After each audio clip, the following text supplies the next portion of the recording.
Bago pa sumikat ang araw, gising na siya, hindi para magpahinga, kundi para magsimula sa isa na namang mahabang araw ng pamamesada. Araw-araw, kaharap niya ang init ng araw, alikabok, usok, at walang katapusang trapiko. Bawat pisil sa manibela, bawat apak sa selinyador, may kasamang dasal na sana, sapat ang kikitain para sa pamilya.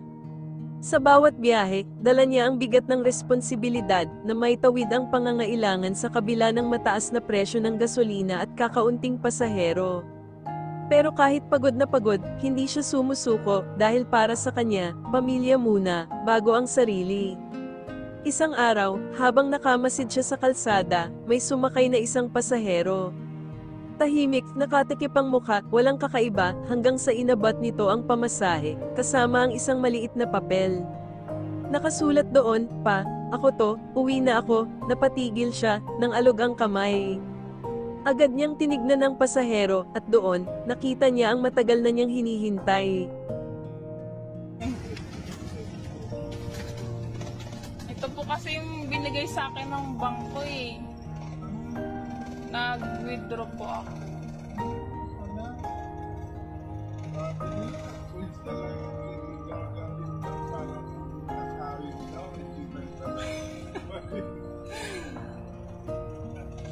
Sige po.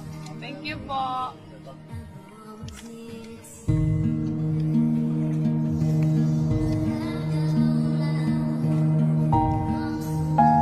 Bigay ko na lang po sa iyo.